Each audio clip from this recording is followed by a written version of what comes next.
Doctor DY. Patil public school विटा CBSE robotics, प्रत्येक क्लासमध्ये स्मार्ट बोर्ड, अबॅकस, आधुनिक प्रशस्त science lab, science Olympiad, NTSC, MTSC, NSSC scholarship परीक्षा व इतर स्पर्धा परीक्षांची तयारी. 8वी पासून फाउंडेशन कोर्स बॅच सुरू. IIT JEE नीट, नवीन व प्रशस्त इमारत, 50,000 स्क्वेअर फुटाचे भव्य मैदान, तायक्वांदो, योगा, स्केटिंग, धनुर्विद्या, संगीत, गिटार, डान्स प्रशिक्षण. नर्सरी ते इयत्ता 8वी प्रवेश सुरू. आपल्या पाल्याच्या सर्वांगीण विकासासाठी आजच प्रवेश घ्या.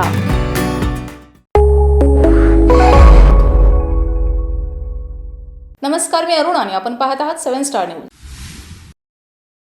गेल्या 10 वर्षात मुख्यमंत्री एकनाथ शिंदे व उपमुख्यमंत्री देवेंद्र फडणवीस यांनी स्वर्गीय आमदार अनिलभाऊ बाबर यांचा शब्द खाली पडू दिला नाही. अगदी त्याच पद्धतीने भाऊंचे वारसदार म्हणून हे सरकार आपणालाही प्रचंड मदत करत आहे. मोदी साहेब तिसऱ्यांदा पंतप्रधान व्हावेत ही स्वर्गीय भाऊंची इच्छा होती.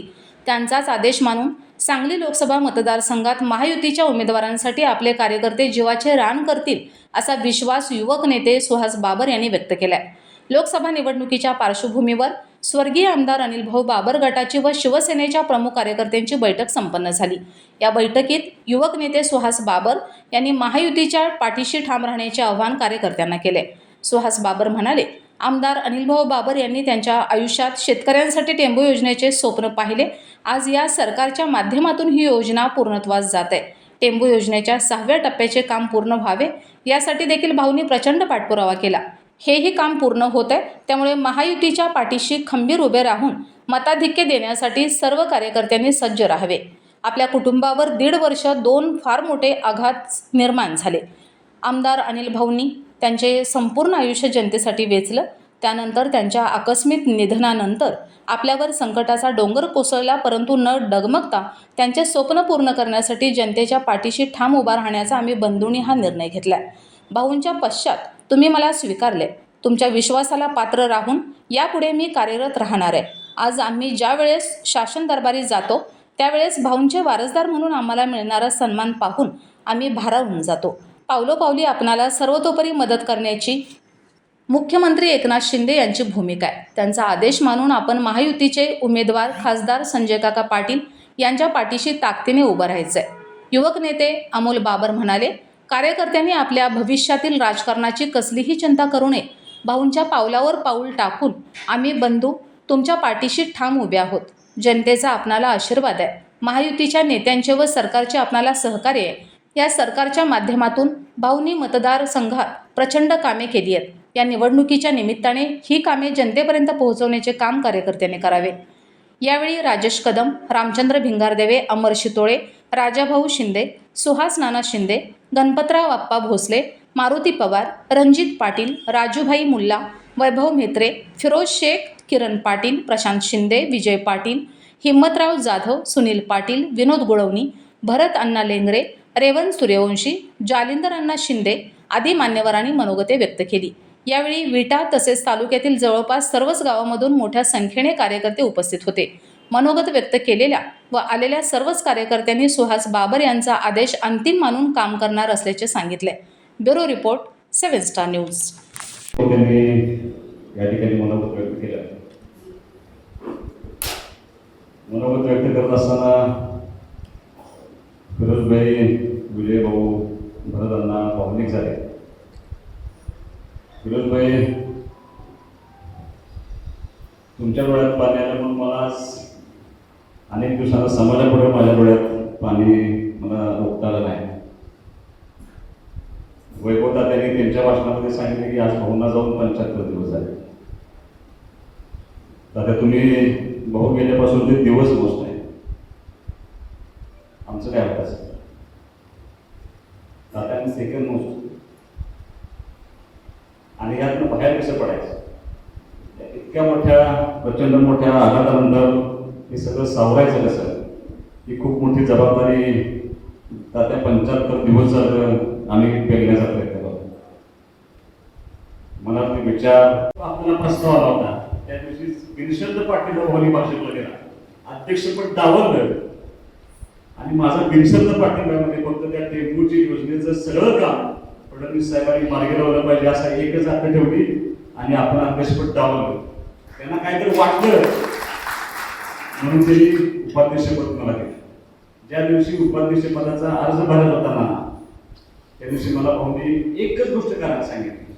ती गोष्ट अशी होती की उपाध्यक्षपदाची निवड झाल्यानंतर, पदभार स्वीकारल्यानंतर जिल्हा परिषदेची खालची केबिन घ्यायची. जिल्हा परिषदेच्या उपाध्यक्षाची केबिन ही दुसऱ्या मजल्यावर. मला भाऊनी सांगितले की केबिन खालच्या मजल्यावरची घ्यायची. साधी केबिन होती. मला का सांगितलं नाही माहीत नाही, निवडी झाल्या. पदभार स्वीकारताना अण्णा मी विनंती केली की मला खालची केबिन पाहिजे. प्रशासन म्हणलं वरची केबिन एकदम टॉपची केबिन आहे. म्हणजे टॉपची केबिन दिलं नाही आपल्याला, बापाचा निरोप आहे, केबिन खालची पाहिजे. मी खालची केबिन घेतली. सगळे आमदार, सगळे नेते मंडळी माझ्या सत्काराला आले, भाऊ आले नाही. आणि सगळे सत्कार करून गेल्यानंतर भाऊ आले. मी खुर्चीवरती बसलो नव्हतो. मला बसताना भाऊ माझ्या कानापाशी आले. मला काय म्हणून तुम्हाला सांगायचं आहे, तुझा बाप या खुर्चीवर बसला होता काम करताना, विचार करून. एवढीच शिकवली मला त्या 10 वर्षामध्ये दिली आणि मी प्रामाणिकपणे काम करत झाले. कधी ना कधीतरी विजयभाऊ जबाबदारी याची जाणीव होती. बाकी सगळंच भाऊ करत होते. भविष्यात जबाबदारी येणार याची जाणीव होती. पण राजू भैया अशी जबाबदारी आहे, देव एवढ्या दुर्दैवानं माझ्यावरती जबाबदारी टाकल्या, त्याची पुसरशी सुद्धा कल्पना कधी मनामध्ये शिवली नव्हती.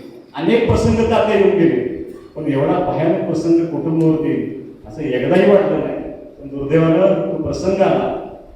तुम्ही मला 10-12 वर्ष झालं भाऊची सगळी जुनी लोक मला बघतात. नवी पिढी मला जवळून बघतो.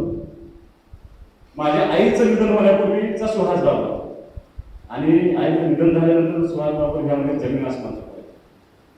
कदाचित तुम्ही मला असं कसं बोलतोय, तर आई गेल्यानंतर 1.5 वर्षामध्ये मी बाहेर आलो. माझं सगळ्यात मन होतं की म्हणजे मी फ्रस्ट्रेशनमध्ये जातोय काय पाहिजे अशी अवस्था होती. आणि ते सगळं सावरत असताना माझ्या बापानं स्वतःचं दुःख बाजूला ठेवलं, पण मला दुःख नाही झालं पाहिजे म्हणून त्यांचं त्यांनी दुःख लपवलं आणि ते कामात राहिलं. 3-4 महिने झाल्यानंतर ते थोडं जसं सावरत गेलं, कारण या सगळ्याला वेळ हेच उत्तर आहे पकावर. आणि मला आणि दादा भाऊनी बोलवून घेतलं 4 महिने झाल्यानंतर.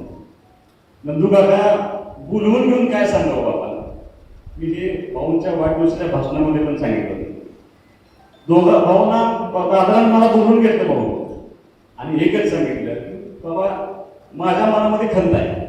समाजकार्य लोकांसाठी करता करता मी कुटुंबात कधी बघितलंच नाही. माझ्या बायकोला काय आहे काय नाही ना कधी आयुष्यात पिक्चर बघितला ना, नाटक बघितलं, हॉटेलमध्ये गेलो नाही, फिरायला गेलो नाही, देवाला गेलो नाही. कधी गेलो असतो तर दवाखान्यातच गेलो असतो. आणि तिच्या शेवटच्या काळात तिला वेळेत दवाखान्यात देऊ शकलो नाही, त्याची खंत माझ्या मनामध्ये लागून राहिली. आता तीच गेली. त्यामुळं इथून पुढं दोघांना मला बोलून सांगितलं की माझ्याकडून कुटुंबात काहीतरी मी करेन आणि मी तुम्हाला कुठं मदत करेन ही भूमिका ठेवू नका. जेवढं देवानं मला माझं आयुष्य दिले ते सगळं आयुष्य मी आता लोकांसाठी वाहून घ्यायचा निर्णय घेतलाय. आणि समर्पित भावनेनं भाऊ गेल्या 1.5 वर्षामध्ये म्हणजे मला एवढं आठवतंय, एवढं प्रचंड भाऊ या 1.5 वर्षामध्ये कधीच करले नाही. प्रचंड काम करण्याची ज्या योजनेचा जन्म घातला त्या योजनेचा शेवट करायचा या एका भूमिकेतून त्यांनी हयात कसलीही तब्येतीची काळजी केली नाही. 6वा टप्पा डेंगूचा मंजूर करून त्याचं टेंडर झालं पाहिजे यासाठी प्रचंड कष्ट घेतलं, प्रचंड प्रयत्न केले. अगदी ज्या दिवशी आजारीच पडले, आजारी सुद्धा आप्पा कधी पडले, दवाखान्यात सुद्धा कधी गेले, तेव्हा शरीरानं सांगितलं की आता मला केलंच नाही, तोपर्यंत अंगावरती ओढत गेलं. आणि शरीर जेव्हा सगळं सांगतो की आता आम्ही काही करू शकत नाही, त्यावेळेला भाऊंना आम्हाला दवाखान्यात नेलं. स्ट्रेचरवरती असताना अनिल भाऊ कलेक्टर साहेबांना काम सांगत होते. शेवटच्या क्षणाला सुद्धा जो माणूस काम सांगत होता, शेवटी कलेक्टर साहेब म्हणले आप ऍडमिट हो जाइए, मैं देखता हूं क्या करना है. ऍडमिट झाले. तिथं कळलं की निमोनिया शहाजी साक्षीदार आहे. आयसीयूत असताना टेंबूच्या ठिकाणाला फोन लावत होते, कसं पाणी सोडणार आहे, कधी पाणी सोडणार आहे, पाणी सोडा, मला प्लॅनिंग करून सांगा. आणि सकाळ उजडणार नाही ना, इथे जाणून त्यांनाही नव्हती आणि आम्हालाही नव्हती. पहाटे 5 नंतर काय माझी आई आणि भाऊ दोघंही 3 नंतर कोल्हापूर तब्येत बिघडत गेली आणि मी त्याचा साक्षीदार मी आयसीयू दोघांनी बघितले. तुम्ही मला बरेच जण म्हणतात झोप झाली नाही का, झोप झाली नाही, लागतच नाही. काय करणार मी ऐकत नाही. सतत डोळ्यासमोर त्या दोघांच्या शेवटच्या घटकेतले चेहरे माझ्यासमोर असतात. ना घरात बघता येते ना तुमच्या समोर बघता येते. हे सगळं करत असताना हे सगळं पाठीवरती टाकून देऊन फक्त आम्ही लोकांनी शिकवून दिल्या म्हणून ह्यातून बाहेर पडलोय. आई गेली खसतो पण बाप गेल्यानंतर जबाबदारीची जाणीव झाली. ती जबाबदारी फक्त माझ्या समोर बसली. ती जबाबदारी माझी अनिल भाऊंचा मतदारसंघ आहे ती सांभाळण्याची भूमिका आम्ही घेतली. त्यात कुठे कमी पडणार नाही एवढं तुम्हाला मी अभिवचन या निमित्तानं मुद्दाम देणार. तुमचा आभार कशासाठी म्हणायचा. शेवटी असं आहे 40-50 वर्ष आम्ही भाऊंच्या खांद्याला खांदा लावून आज विजय भाऊ तुम्ही येत आहे, राजाभाऊ आहेत, गणपतराव आहेत, बाळूबाबा आहेत, सगळी मंडळी सदाप्पा आहेत, सगळी या ठिकाणी बसली. त्यांनी खस्ता खाल्ली ती पार्टी उभा करायला. माझ्यापेक्षा काही पटीनं कष्ट या लोकांनी जास्त केले. कदाचित माझा त्यात हातभार सुद्धा कमी असेल. काय जे माझं कष्ट असेल ते 2012 नंतर मी ते पण पंचायत समितीला निवडून आल्यानंतर मी थोडंफार कष्ट केलं असेल. पण समोर बसलेली अनेक ज्येष्ठ मंडळी, समोर बसलेली अनेक सगळी युवक मंडळी या सगळ्यांच्या कष्टातनं अनिल भाऊंची पार्टी उभा आहे. मी तसा नौखा आहे. 10 वर्ष जरी काम केलं तरी तुमच्यासाठी नेत्याचा मुलगा म्हणून ऐका आलो अशी भूमिका जरी तुमची असली पण तुम्ही सर्वांनी अनिल भाऊंच्या पश्चात एका मुखानं मला स्वीकारलंय याच्याबद्दल तुमचं मी आयुष्यभर ऋणी राहील. त्यात मी कुठेही कमी पडणार नाही. फक्त मी तुम्हाला एवढंच सांगेन तुम्ही मला स्वीकारले. आज विजय भाऊंसारखा ज्येष्ठ माणूस जरी भाऊंच्या बरोबर गाडीत हयात झालो त्यांनी जिल्हा परिषद मध्ये काम केले. अनेक लोक असे आहेत सगळे समोर बसलेले. अनिल भाऊंच्या वाईट काळात चांगल्या काळात त्यांनी खांद्याला खांदा लावून काम केलं. त्या सगळ्या लोकांनी मला स्वीकारले. मी तुम्हाला विजय भाऊ एवढंच अभिवचन देतो अनिल भाऊंचा मी वारसा सांगेन तो घराण्याचा नाही तो कर्तृत्वाचा वारसा मी करून लागतो. त्या कुठेही कमी पडणार नाही एवढी तुम्हाला मी अभिवचन या ठिकाणी देणार. आता अनेक लोकांनी मला व्यक्त केलं तुम्हाला बोलवायचं कारणच मुळात आहे. मुळात वयाला मोठा आहे बापू तिथे बसतो शरद काका आणि हेमंतांना स्वागत करतात. या सगळ्या लोकांनी त्यांचं सगळं ज्येष्ठत्व बाजूला ठेवले आमच्या सगळ्यांच्यासाठी माझ्या कुटुंबासाठी. पण मी सुद्धा तेवढा मोठा नाही की मी तुम्हाला काही निर्णय सांगायला पाहिजे. पण मला असं वाटतं की आपण सर्वांनी एकत्र येऊन शेवटी तुमच्या मनामध्ये ज्या खतखत आहे त्या खतखत इथे बोलल्या गेल्या पाहिजे. लोकांच्या समोर सांगल्या पाहिजे. आप्पा तुम्हाला काही तिथे पोचवण्यासाठी आम्ही बोलवलं नाही. तुम्ही काम करताय आणि मला असं वाटतं राजकारणामध्ये काम करत असलेल्या माणसाला खरं माहिती असलं पाहिजे. गोडगोड बोलून खोटं बोलून प्रत्येकाला वेगळं सांगत फिरलो तर माणसाचं नुकसान होतं. म्हणून तुम्हाला आम्ही आज या ठिकाणी बोलवलं होतं. तुमच्या मनातले खतखत मांडली तुमचे विचार मांडले काय वाटतं हे सांगितलं. आणि मला असं वाटतंय की तुमचं हे सगळं दुखणं जे आहे ते सगळं दुखणं फक्त आमच्यासाठी आहे.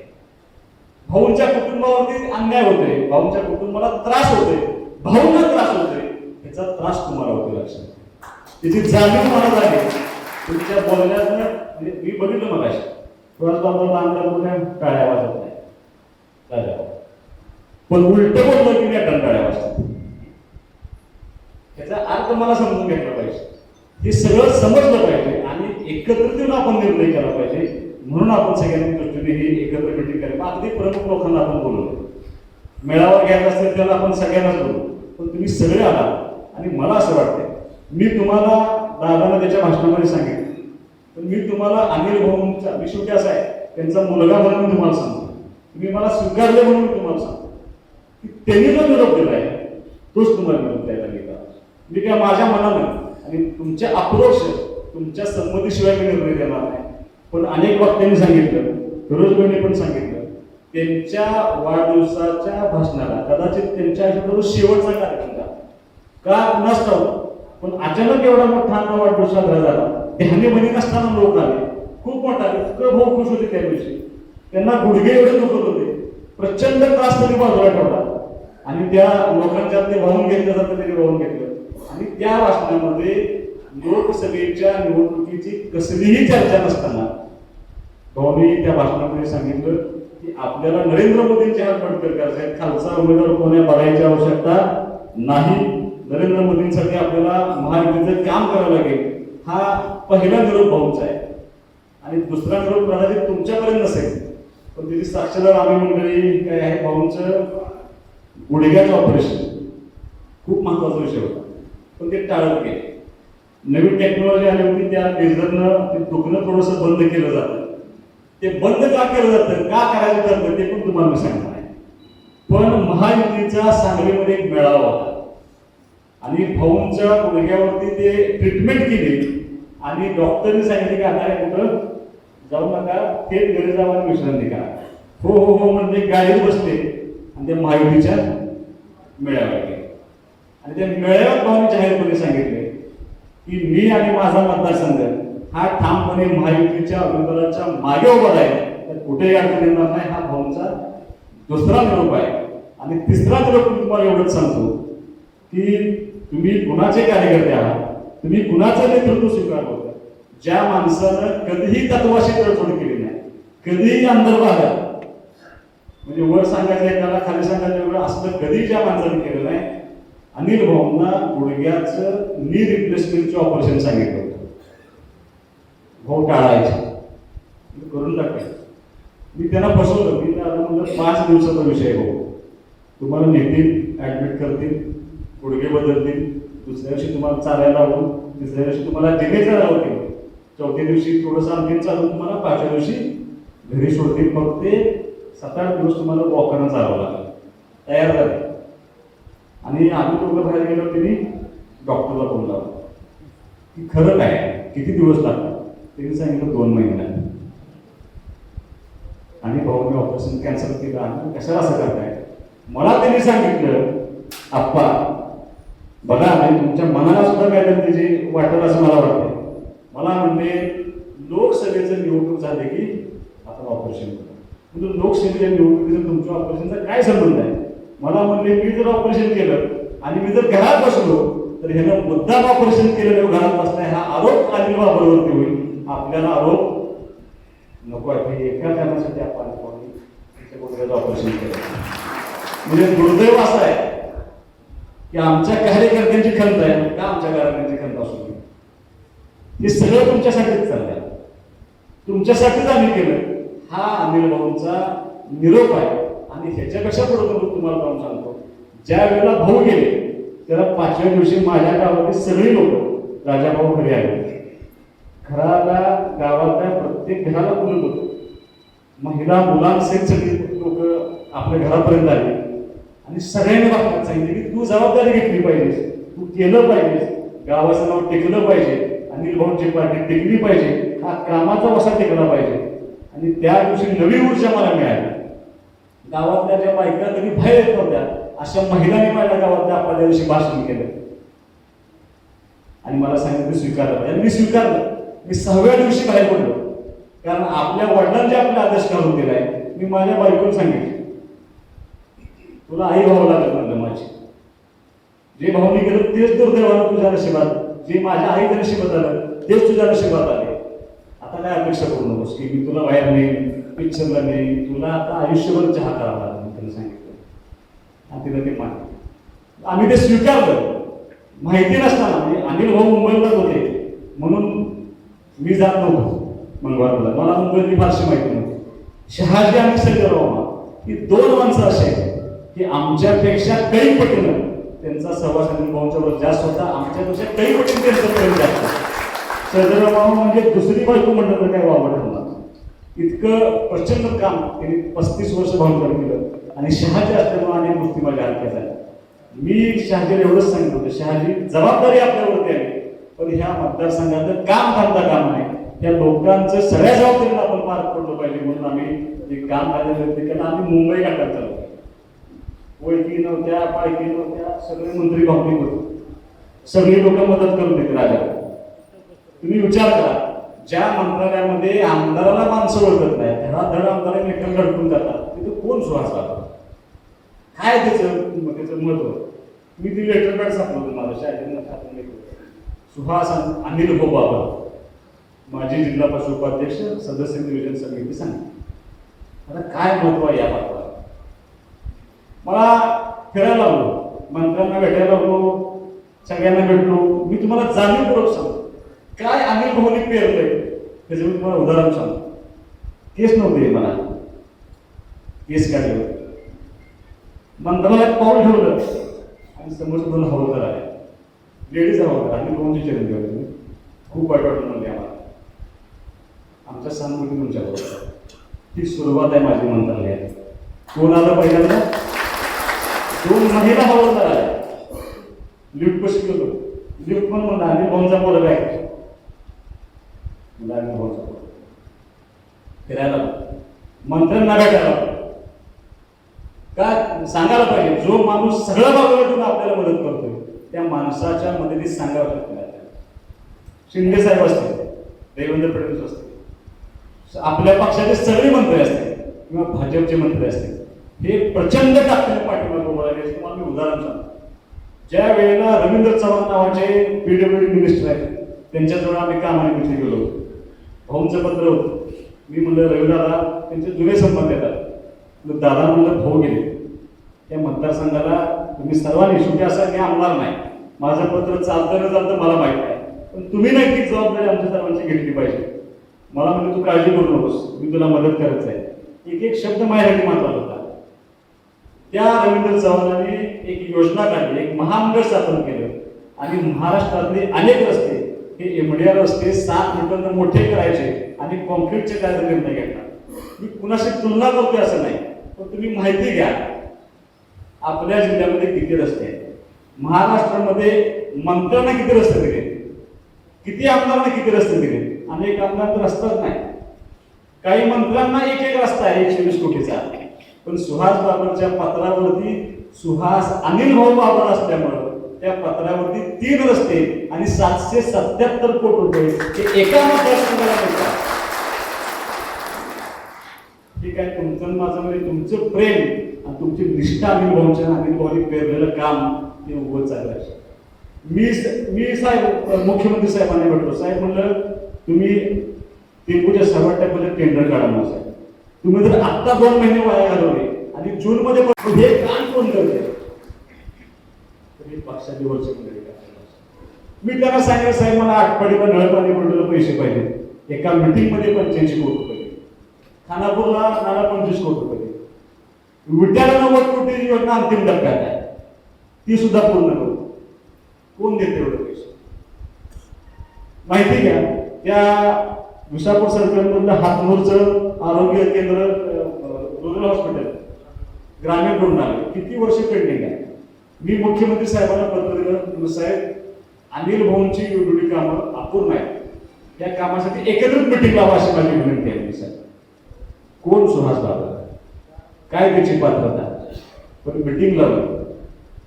मिटिंगला मी तुम्हाला मुद्दाम सांगतो, एका लाईनला मी दादा बसलो होतो, समोर महाराष्ट्रातले सगळ्या डिपार्टमेंटचे मुख्य सचिव बसले होते, ते माझ्या बाजूला खासदार शेवाळे बसले होते आणि समोर सीएम आणि शंभूराज देसाई साहेब बसले होते. शेवाळे साहेबांना मुख्यमंत्र्यांनी सांगितलं 5 मिनिटात आवरायचं, मला मिटिंग आहे, मला पुढे जायचं आहे, मला सगळं जायचं आहे.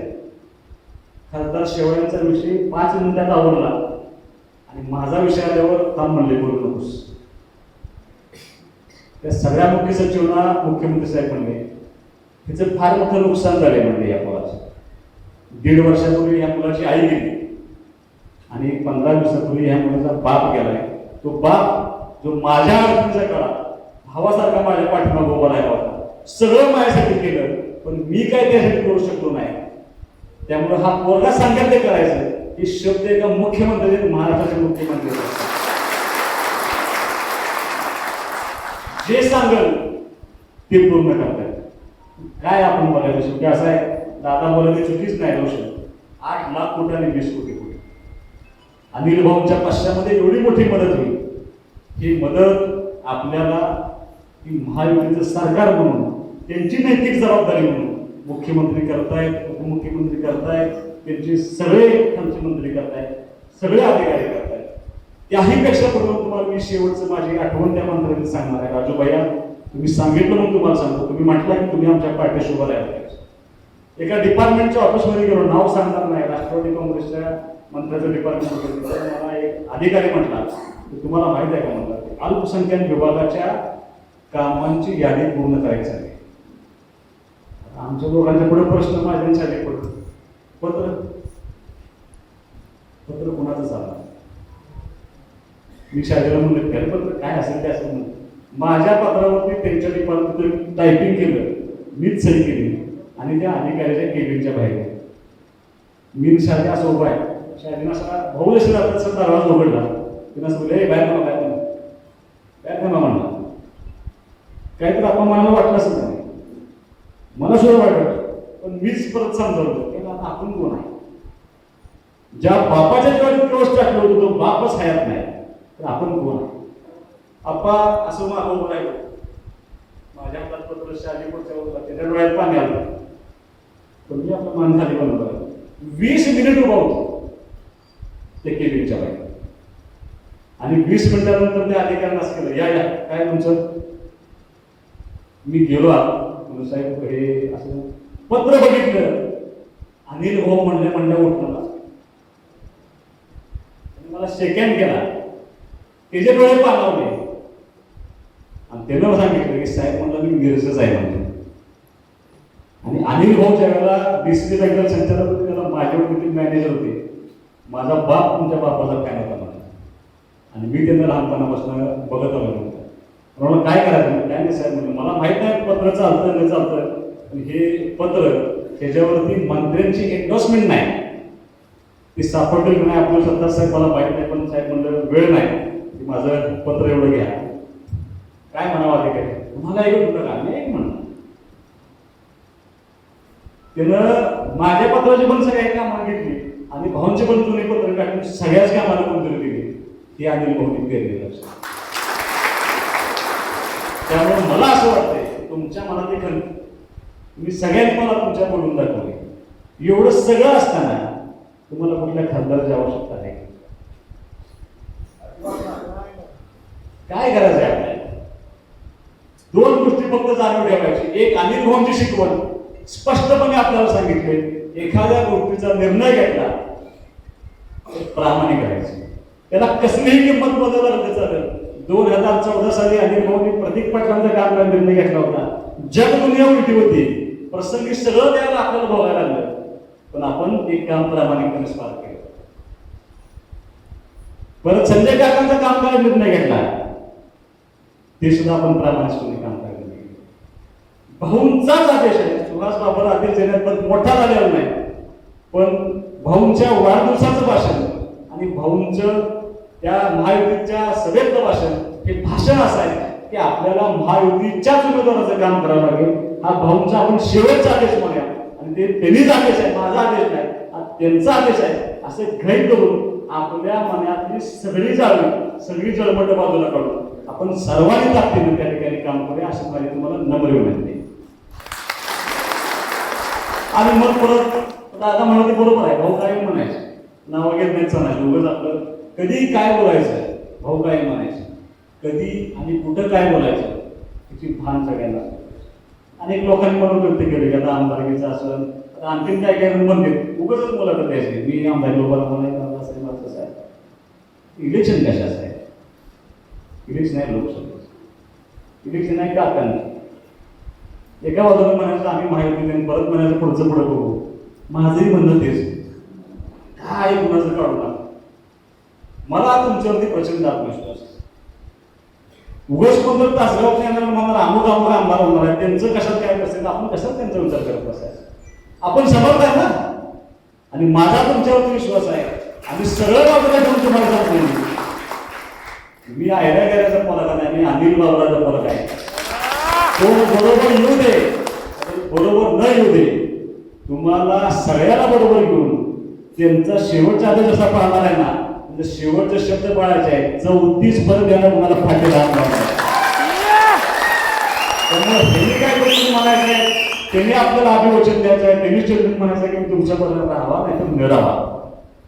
माझ्या वडिलांनी शिकवलं, त्यांनी सुद्धा काकांना पाठिंबा देताना असंच सांगितलं, माझं काम करा करा तुमच्यावर अवलंबून नाही.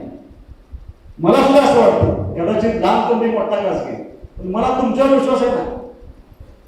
45 वर्ष सलग 10 वर्ष आमदारकी नसताना जो माणूस अनिल भाऊच्या पासून बाजूला सरकत नाही, तो माणूस या आयडिया कसा विचार कुणाचाही विचार करायचा नाही. आपल्याला ज्या शिकवणीत अनिल भाऊने शिकवले त्याच पटीमध्ये आपल्याला काम करावं लागेल अशी माझी नम्र विनंती आहे. मी तुम्हाला जाणीवपूर्वक सांगतो की शेवटी हे सगळे आपण जे काम करणार आहे या सगळ्या कामांची पोच वरती होणार आहे, वरती याचं मूल्यमापन होणार आहे, आणि भविष्यातलं काम हे सगळ्यावरती करणार आहे. आपल्याला शासन मदत करते, मुख्यमंत्री उपमुख्यमंत्री मदत करतायत, सगळे मंत्री मदत करतायत. या सगळ्या मंत्र्यांच्या पुढे बाकी कोणाचे तरी खासदार बनणं आमदार बनणं आपल्याला महत्वाचं नाही. पण आपल्याला अनिल भाऊंचं शेवटचं स्वप्न असलेलं टेंबू योजनेचा 6वा टप्पा हा त्यांच्या पश्चात पूर्ण होतोय आणि आपण तुम्ही आम्ही सगळे मिळून पूर्ण करतोय. हे एवढंच त्यांना भावना खऱ्या अर्थाने श्रद्धांजली राहील. आणि ते होण्यासाठी आपल्याला भाजप सेना युतीचा आपल्याला खासदार करावं लागेल आणि त्यांच्या पाठीमागे पूर्ण ताकदीनं उभं राहावं लागेल. मला असं वाटतंय की तुम्हाला मंजूर आहे का, मी तुम्हाला सांगतोय तेवढं फक्त हात एकदा वर करून सांगा. तुमच्या मनात सगळं बाजूला काढा. कोण काय सांगते एवढं वेचेचं आपण नाश करणार. मला दोन्ही उमेदवार भेटायला आले होते, तुमच्यापासून लपवणार नाही. आपल्या इथे उमेदवार भेटायला आले, त्यांनी भाऊंच्या फोटोला हात घातला, ते माझ्यासमोर बसले, मी त्यांना चहा दिला. मला म्हणले त्यांना काय राजकीय बोलायचं धाडस झालं नाही. मीच त्यांना सांगितलं माझ्या वडिलांनी जो पक्ष सोडलाय तो तुम्ही स्वीकारलाय. सगळ्यात मोठी अडचण आहे म्हणून की ज्या बंपर माणसानं माझा बाप सोडून गेला होता त्या माणसानं तुम्ही स्वीकारले आणि ह्याच माणसाने टेंबूची भाऊची कामं आढळली होती. ह्याच माणसाने ज्याला भाऊला मंत्रिपद फायनल झालं होतं त्याला ह्या माकडाने भाऊंचं पंतप्रधान नाकारलं. त्या पक्षाचं काम मी करू शकत नाही, मला क्षमा करा. त्यांना बोलता नाही लागलं आणि दुसरे पण उमेदवार आले, ते आले त्यांनी समंजसपण दाखवलं. मी फोटो देऊ नका म्हणजे मी भाऊच्या फोटो मी येणार नाही. भाऊच्या फोटोला हात घातला म्हणून तुम्ही निघायला तुम्ही जावा. म्हणजे मी अनिल भाऊंचा मुलगा आहे, हे संस्कार म्हणलं माझे नाही. चहा पाणी तुम्हाला घ्यावं लागेल माझ्या घरात. लोक एवढा काय चकाचा नाही, कुणाला काय म्हणायचं म्हणत. मला माझ्यावर विश्वास आहे, मला लोकांचा विश्वास आहे की तुम्ही जरी भेटून गेला म्हणून कोणतरी आत न जाणार आहे का बाहेर न जाणार आहे असं तर काही नाही. त्यांच्याबरोबर सुद्धा कसलीही चर्चा न करता सन्मानाने त्यांचा चहा पाणी केला आणि आपण त्यांना रजा दिली. म्हणजे भाऊ मला असं वाटतं की ही शिकवण भाऊंची आहे, ही शिकवण तुमची आहे, ही शिकवण आपल्या पार्टीची आहे. जो निर्णय झाला आहे त्या निर्णयाला बांधील 7 मे ही मतदानाची तारीख आहे लक्षात. 8 मे पासून विधानसभेचं मतदान करून फक्त आपल्या विषयी चर्चा करू, आपलं काम करू, ताकदीनं काम करू. प्रत्येक भागामध्ये प्रत्येक गावामध्ये आपल्याला पोहोचायचं आहे. आपली भूमिका भाऊंची भूमिका ही शेवटच्या घटकापर्यंत पोहोचून 7 मे नंतर आपण आपल्या विधानसभेसाठी काम करू. बरोबर कोण येऊ द्या तात्या तर न येऊ, आपल्याला त्यांची आवश्यकता नाही. आले तर ठीक, नाही आले तर ठीक. आपण महायुती पण अवलंबून नाही, कोणावर अवलंबून नाही, शिवाजीबाबा अवलंबून आहे, समोर बसलेल्या लोकांच्यावरती अवलंबून.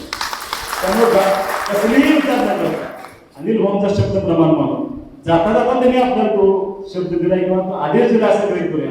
आणि जो शब्द त्यांनी दिलाय तो आपण सर्वांनी मिळून पाहूया. इथून पुढं तुमच्या कोणाच्याही तोंडातून चुकीचं वाक्य अमुक फेसबुकला स्टेटस तिथं ते वाईट झालं. मी मगापासून फक्त कोण रेकॉर्डिंग करते, आपण बोलतोय एका परत कट करून वापरलं जातं. त्यामुळं कशावरही सोशल मीडियावर चर्चा करता आपली भूमिका आपण का करतोय शेवटी असं मला सुद्धा जाणीव होते. तुमच्या मनात असं नसो पण तुम्हाला हे करावं लागेल भाऊंसाठी आणि ते कशासाठी तर तुमच्यासाठीच. इथून पुढचे 5 महिने शासनानं आपल्या पाठीमागे उभा राहिलं पाहिजे. त्या एका भूमिकेसाठी आपण सर्वांनी मिळून आपल्या महायुतीच्या उमेदवाराचं काम करूया. मी तुम्हाला मुद्दाम सांगतो की आपल्याला गाव न्याय आम्ही तुमच्यापर्यंत पोहोचू. तुम्हाला बूथमध्ये प्रत्येक बूथला एक 10-20 लोकांची टीम करावं लागेल.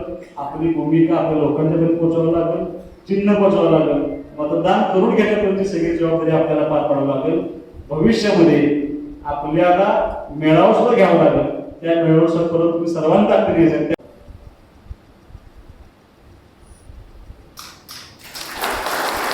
म्हणाले काय काय काय नाही काय तुम्ही सांगालच म्हणा मी एवढी तक्रार करते त्यांच्या ते बघते ती तक्रार करते ती 10,000 सुद्धा लायकीची माणसं नाही म्हणून. मी अनिल भाऊंचा मुलगा आहे. तुम्ही या गाणीत पडू नका. तुम्ही किती जरी सांगितलं तरी गाणंच करणार म्हणलं. तुमचा शब्द वाया काढून देऊ नका. मी ह्यांना समर्थ आहे म्हणलं. त्यांचा कसा कार्यक्रम लावायचा मला चांगलं कळतंय म्हणून तुम्ही हाताला लागू नका. इतका त्यांना मी आत्मविश्वास दिला हे तुमच्या जीवावरती दिलाय. जाताना तुम्हाला एवढंच म्हणणं आहे की जो विश्वास तुम्ही भाऊंच्यावरती दाखवलाय तो विश्वास साथ धरण्याची जबाबदारी आमच्या कुटुंबाची असेल. आम्ही कुठेही कमी पडणार नाही एवढं तुम्हाला अभिवचन देतो. प्रामाणिकपणे इथून बाहेर पडल्यानंतर जेवण झाल्यानंतर आपल्याला आपल्या पक्षाचं अनिल भाऊंच्या आदेशाने सुहास बाबा आदेश देणार नाही तेवढा मोठा मी नाही. भाऊंच्या शेवटचे भाषणातले 2 जे आहेत त्या घटना मी तुम्हाला सांगितल्या आणि पक्ष करत असलेली मदत सांगितली. या सगळ्याची जाणीव ठेवून आपण महायुतीच्या विरोधाचं काम करायचं आहे एवढा निर्णय करूया. तुम्ही सर्वजण तुमच्या सर्वांचा मी भाऊंच्या पार्टीच्या वतीनं मनापासून आभार मानतो थांबतो. जय हिंद जय महाराष्ट्र.